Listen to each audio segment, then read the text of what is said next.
A kú déédé àsìkò yìí, kókó inú ìwé ìròyìn la mú wá fún yín láti inú àwọn ìwé ìròyìn ilẹ̀ Nàìjíríà. Orúkọ tèmi ni Ọmágbémisọ́lá Ọmọlọ́rọ̀mádẹ. Ààrẹ Bọ́lá Tinubu ni a gbọ́ wípé ó ń ní ìpàdé ìdákọ́ńkọ́ lọ́wọ́ pẹ̀lú àwọn olórí ológun àti ẹ̀ka àjọ ológun paramilitary ní ilé agbára ìlú Àbújá. Ìpàdé yìí wáyé lẹ́yìn tí Ààrẹ Tinubu sún ìpàdé ìgbìmọ̀ òṣìṣẹ́ FEC síwájú. Olórí ológun Ọ̀gágun Christopher Musa ni yóò darí àwọn ọ̀gá-lọ́gàá lẹ́nu iṣẹ́ ológun yòókù wá sí ibi ìpàdé pàjáwìrì. Lára àwọn tí ó tún wà níbi ìpàdé láti rí igbákejì ààrẹ Kashim Shettima, olórí òṣìṣẹ́ fún ààrẹ Fẹ́mi Gbàjàbíàmílà àti ọ̀gá ọlọ́pàá yányán Káyọ̀dé Ẹgbẹ́tókun. Ìpàdé yìí ń wáyé láàrin ìfẹ̀hónúhàn jákèjádò orílẹ̀-èdè tí ebi àti ìṣèjọba dá sílẹ̀. Ẹ̀kúnrẹ́rẹ́ ìròyìn yìí wà nínú ìwé ìròyìn Leadership tó jáde lónìí.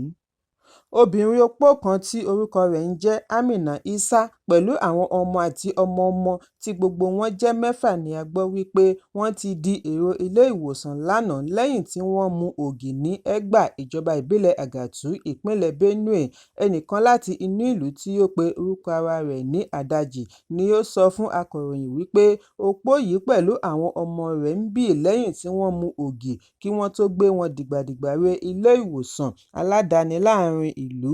Àdájì ní àgbàlagbà opó yìí pẹ̀lú àwọn ọmọ rẹ̀ ti ń làkàkà ikú títí di ìgbà tí wọ́n fi súré kó wọn dé ilé ìwòsàn. Nígbà tí ó ń fìdí ìṣẹ̀lẹ̀ yìí múlẹ̀, dókítà Ọ̀yájẹ̀sùlè tí ó ṣe wípé òun ni ó ní ilé ìwòsàn ní lótìítọ́ ni àwọn aláìsàn 7 ọ̀hún wà ní àkàtà rẹ̀. Gẹ́gẹ́ bí àlàyé dókítà, ó ní 3 nínú àwọn wọ̀nyí pẹ̀lú opó ni ó ti dákú kí wọ́n tó dé ọ̀dọ̀ rẹ̀. Bí ó ti fi kún un wípé àwọn gbọ́ wípé àgbàdo tí wọ́n ti po kẹ́míkà pọ̀ mọ́ tí wọ́n fẹ́ gbìn ni àwọn wọ̀nyí fi ṣe ògì tí wọ́n mu. Dókítà Sule ní opó yìí pẹ̀lú ọmọ rẹ̀ 3 àti ọmọ-ọmọ 3 tí ọjọ́ orí wọn wà láàrin ọdún 3 àti 30 ọdún pẹ̀lú opó tí ó jẹ́ àgbàlagbà láàrin wọn ni Ọlọ́run ṣeun wípé ara wọn ti ń balẹ̀. Ẹ̀kúnrẹ́rẹ́ ìròyìn yìí wà nínú ìwé ìròyìn Punch tó jáde lónìí.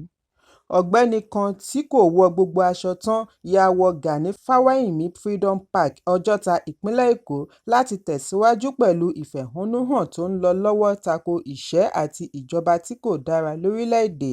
Àwọn olùfẹ̀hónúhàn yìí fi ìbínú wọn hàn lórí ọ̀rọ̀ ìyànjú Ààrẹ Bọ́lá Tinubu sí ọmọ orílẹ̀-èdè. Wọ́n ní kò bójúmu rárá wípé ó gba ààrẹ ní ọjọ́ 7 ìfẹ̀hónúhàn kí ó tó bá ará ìlú sọ̀rọ̀. Nínú fọ́nrán tó gba orí ẹ̀rọ ayélujára ni ọ̀gbẹ́ni tó wọ ìlàjì aṣọ yìí ti ń pariwo láàrin àwọn olùfẹ̀hónúhàn ní èdè Yorùbá wípé inú ń bí wa, ebi ń pa wá. Ẹnìkan lórí ẹ̀rọ abánidọ́rẹ̀ẹ́ tí orúkọ rẹ̀ ń jẹ́ Jùwọ́n Sanwó-Olú ni ó fi àtẹ̀jíṣẹ́ ránṣẹ́ wípé ìfẹ̀hónúhàn ti bẹ̀rẹ̀ ní Ọjọ́ta, bí ìwọ bá ṣì wà nílé ó ṣe àṣìṣe. Ìfẹ̀hónúhàn jákèjádò orílẹ̀-èdè ni ó ṣe àfihàn ìṣòro tí ọmọ orílẹ̀-èdè ń là kọjá. Ẹ̀kúnrẹ́rẹ́ ìròyìn yìí wà nínú ìwé ìròyìn Daily Post tó jáde lónìí. Ọ̀kan lára àwọn tí ó ń ṣe ìgbélárugẹ àsíá orílẹ̀-èdè Russia ní ìpínlẹ̀ Kano, ẹkùn àríwá ìwọ̀ oòrùn ni ọlọ́pàá ti fi ọwọ́ ṣìkún òfin mú. Ìròyìn jábọ̀ wípé àwọn kan níbi ìfẹ̀hónúhàn fòpin sí ìjọba tí kò dára ń ju àsíá Russia káàkiri ẹ̀ka orílẹ̀-èdè. Ṣùgbọ́n lónìí ọjọ́ Ajé ni ọwọ́ ọlọ́pàá tó télọ̀ kan ní ìpínlẹ̀ Kano pẹ̀lú lára àwọn ọ̀dọ́ tí ó ń lo àsíá yìí níbi ìfẹ̀hónúhàn. Télọ̀ tí wọ́n pe orúkọ rẹ̀ ní Ahmed ni wọ́n bá ọ̀pọ̀lọpọ̀ àsíá Russia ní ọwọ́ rẹ̀ lásìkò tí ọwọ́ tó o. Ẹ̀kúnrẹ́rẹ́ ìròyìn yìí wà nínú ìwé ìròyìn The Nation tó jáde lónìí. Kọmíṣánná fún ààbò abẹ́nú ní ìpínlẹ̀ Kaduna Samuel Arọwà ti kéde àṣẹ kónílé-ó-gbélé curfew ní ìpínlẹ̀ Kaduna.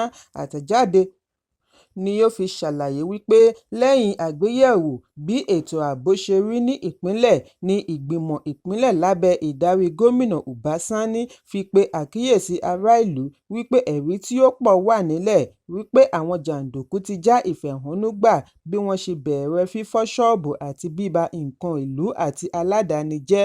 Fún ìdí èyí ni ìgbìmọ̀ ẹ̀ṣọ́ aláàbò ìpínlẹ̀ ṣe pa ohùn pọ̀ láti fi àṣẹ kónílé-ó-gbélé oníwákàtí 24 múlẹ̀ láàrin agbègbè Kaduna àti Zaria ní kíákíá. Wọ́n wá rọ ará ìlú kí wọ́n gbé ilé wọn bí àwọn ẹ̀ṣọ́ aláàbò yóò ṣe máa gbìyànjú àti mú àlàáfíà àti ààbò wọn lọ́kùnkúndùn. Ẹ̀kúnrẹ́rẹ́ ìròyìn yìí wà nínú ìwé ìròyìn The Guardian tó jáde lónìí.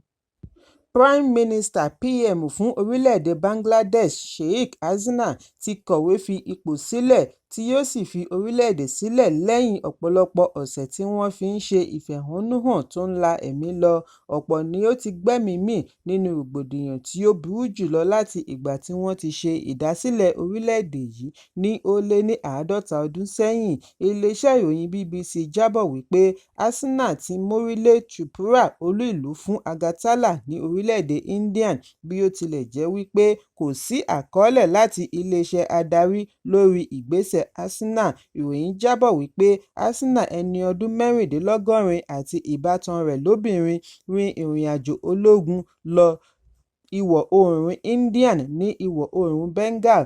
PM kò ní ọ̀nà mìíràn ju kí ó fi ipò sílẹ̀ lọ lẹ́yìn ìfẹ̀hónúhàn tó ní agbára tí wọ́n ṣe tako ìjọba lórí pínpín ìdá 30 nínú 30% àǹfààní iṣẹ́ fún ẹbí àwọn akọni tí wọ́n jà fitafita nínú ogun òmìnira Bangladesh ní ọdún 1971. Olórí ológun ni wọ́n ń retí kí ó bá aráàlú sọ̀rọ̀ láìpẹ́, gẹ́gẹ́ bí ìròyìn ṣe jábọ̀. Síwájú àkókò yìí ni ìjọba ní kí wọ́n gbégi dí gbogbo ìlà ìbánisọ̀rọ̀ bí àwọn olùfẹ̀hónúhàn ṣe ń ké sí gbogbo ìlú kí wọ́n darapọ̀ mọ́ wọn fún ìrìn lọ sí Dhaka. Ẹ̀kúnrẹ́rẹ́ ìròyìn yìí wà nínú ìwé ìròyìn Daily Post tó jáde lónìí. Ọ̀pọ̀lọpọ̀ èsì ni aráàlú ti fọ̀ sí ìyọ̀ǹda ìlúmọ̀ọ́ká ọkùnrin bíi obìnrin Idris Okuneye tí gbogbo ènìyàn mọ̀ sí Bobrisky kúrò nínú ọgbà ìwàtúnṣe Kirikiri ní ìpínlẹ̀ Èkó. Ìlúmọ̀ọ́ká orí ẹ̀rọ abánidọ́rẹ̀ẹ́ yìí gba ìyọ̀ǹda lówùúrọ̀ òní ọjọ́ Ajé lẹ́yìn tí ó parí ẹ̀wọ̀n oṣù 6 rẹ̀. Nínú àfihàn fídíò orí ẹ̀rọ abánidọ́rẹ̀ẹ́ ni wọ́n ti gan ní Bobrisky níbi tí ó ti ń kí àwọn olólùfẹ́ rẹ̀ tí wọ́n wá kí i káàbọ̀. Ìròyìn jábọ̀ wípé adájọ́ Abímbọ́lá Awógbọ́rọ̀ láti Ilé-ẹjọ́ Gíga ìpínlẹ̀ Èkó ni ó gbá Bobrisky sẹ́wọ̀n lórí ẹ̀sùn ìtàbùkù sí owó náírà. Adájọ́ ní èyí yóò jẹ́ ẹ̀kọ́ fún àwọn yòókù tí wọ́n ń tàbùkù sí owó náírà. Lẹ́yìn ìyọ̀ǹda Bobrisky ni àwọn èrò orí ẹ̀rọ ayélujára netizens bẹ̀rẹ̀ sí fi èròǹgbà wọn hàn lórí ìyọ̀ǹda Okuneye kúrò ní Kirikiri.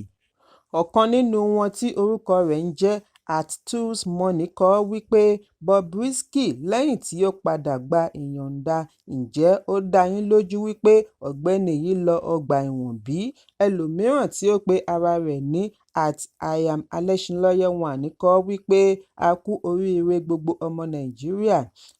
@peace_eagle ní tirẹ̀ sọ wípé ẹ wo bí Bobrisky ṣe ń dán, àbí kí òun náà lọ ọgbà ẹ̀wọ̀n ni. @ehime24 kọ wípé nínú ọkàn wa gbogbo wa la mọ̀ wípé Bobrisky kò lọ ẹ̀wọ̀n. Ọmọ ẹ̀yin náà kẹ́ ẹ ní owó kí ọgbà ẹ̀wọ̀n lè dàbí ìsinmi vacation. @chioma-chuka ní kí a rántí wípé ohun tí wọ́n ṣe fún Bobrisky kò dára, bí ìgbà tí wọ́n mọ̀ọ́mọ̀ dojú sọ ọ́ ni. Àìmọye àwọn olóṣèlú, ẹbí wọn àti àwọn alájọṣe wọn tí wọ́n ti ká mọ́ ibi wọ́n ti ń ná owó tí kò sí ẹni tí ó fi ọwọ́ ṣìkún òfin mú wọn dépòdépò rán wọn lọ sẹ́wọ̀n. Ohun tí kò dára kò dára. Nígbà tí ó ń bá àwọn akọ̀ròyìn sọ̀rọ̀ ní kété tí ó gba ìyọ̀ǹda ni Bobrisky gba ọmọ orílẹ̀-èdè ní ìmọ̀ràn kí wọ́n tẹ̀lé òfin orílẹ̀-èdè kí wọ́n sì bọ̀wọ̀ fún owó náírà. Okuneye ní gbogbo ìgbà ni kí wọ́n máa bu ọ̀wọ̀ fún owó náírà, kí wọ́n má lẹ̀ ẹ́ lójú agbo, àìjẹ́ bẹ́ẹ̀ wọ́n á di bàbá onílé nínú ọgbà ẹ̀wọ̀n Kirikiri. ó ní kì í ṣe ẹni tí ó pààyàn tàbí ṣe jàgídíjàgan ni ó ń dèrò ọgbà ẹ̀wọ̀n. Àwọn nǹkan tí ènìyàn kò kà kún lè gbéèyàn dé ọgbà ẹ̀wọ̀n, bí ó ti dúpẹ́ lọ́wọ́ àwọn olólùfẹ́ àti àwọn tí ó dúró tì í nígbà ìdojúkọ. Ẹ̀kúnrẹ́rẹ́ ìròyìn yìí wà nínú ìwé ìròyìn Punch tó jáde lónìí. Tóyọ̀sí àti Dámì tí wọ́n mọ̀ sí Támì ni wọ́n jẹ́ ẹni àkọ́kọ́ láti júwe ilé fún níbi ìdíje Big Brother Naija (BBN) ní sáà ẹlẹ́ẹ̀kẹsàn-án tó ń lọ lọ́wọ́. Àwọn méjèèjì tí wọ́n papọ̀ jẹ́ ẹni àkọ́kọ́ láti lé kúrò láàrin àwọn akẹgbẹ́ wọn housemates lẹ́yìn tí wọ́n bá ara wọn ní ipò tí ó gbẹ̀yìn pẹ̀lú Checkers, Radicals àti Streeze. Síwájú àkókò yìí ni Ndine tí í ṣe alámòjútó ilé fún ọ̀sẹ̀ àkọ́kọ́ dóòlà Radicals pẹ̀lú agbára tí wọ́n fi fún un. Lẹ́yìn èyí ni wọ́n fún àwọn akẹgbẹ́ wọn ní àǹfààní láti mú ẹni tí yóò dúró padà sílé nínú àwọn mẹ́ta tí wọ́n ti ń gbáradì àti relé. Lẹ́yìn ìdìbò ni Támì gba ipò tí ó kéré jù tí wọ́n fi júwe ilé fún wọn. Ẹ̀kúnrẹ́rẹ́ ìròyìn yìí wà nínú ìwé ìròyìn Vanguard tó jáde lónìí.